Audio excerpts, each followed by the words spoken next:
አሸናፊ ዩቲናስ እንኳን ደስ አለሽ የላይፍ ታይም አዋርድ አሸናፊ ሆነሻል ዩቲ ሁለተኛውን የሽልማት ፕሮግራም እንግዲህ አሸንፋለች ማለት ነው ለዛሬው ምሽት ሁለተኛ አዋርዷ ነው የሚሆነው ዩቲናስ እንኳን ደስ ያለሽ Congratulations to UT for winning the award. This award actually 2 times for the evening. እንኳን ደስ አለሽ ዩቲ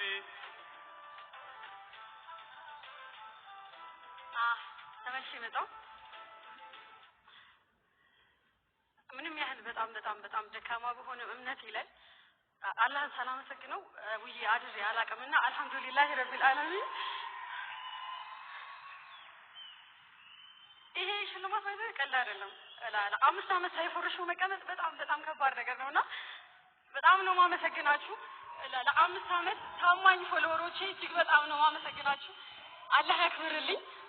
በጣም ነው ማመሰግነው በጣም እናመሰግናለን ዩቲናስ እዚሁ ሰላማችንን እዚሁ አስቀርተን ቀጣዩን የሽልማት መራግብር እናካሄዳለን ቀጣዩ የሽልማት መራግብር ደግሞ የሚሆነው በቤስት ስፖርት ኢንፎርማቲቭ ኮንተንት ተወዳዳሪዎች አሸናፊ የሆኑትን የምንለይበት ነው ብዙዎቻችን ብዙ ፍክክር ያየንበት ዘርፍ ነው The next award is going to be the Best Sports Informative Content Award.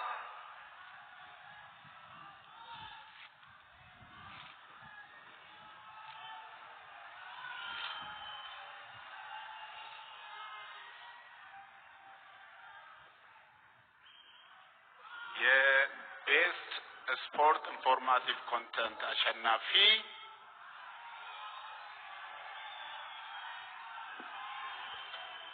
አቢዩኤል እንኳን ደስ አለህ Best Sports Informative Content Award, G-Power TikTok Creative Award 2025 አሸናፊ አቢዩኤል እባካችሁ በታላቅ ጭብጨባ ወደ መድረክ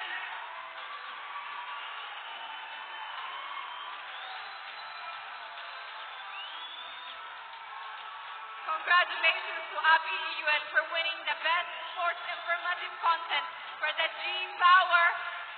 TikTok Creative Award 2025. ማሊያውንም ይዞ ነው የገባው እንኳን ደስ አለህ Abi Iyuel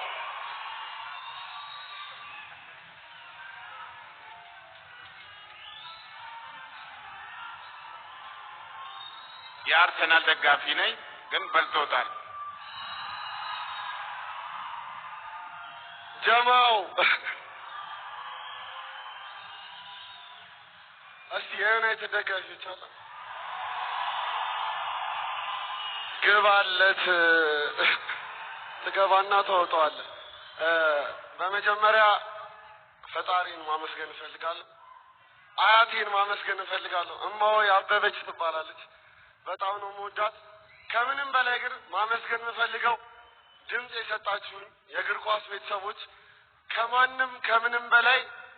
ዩናይትዳውያን ይኸውላችሁ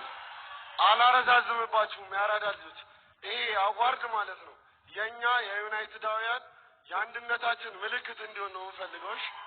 እወዳችኋለሁ አመሰግናለሁ መልካም ምሽት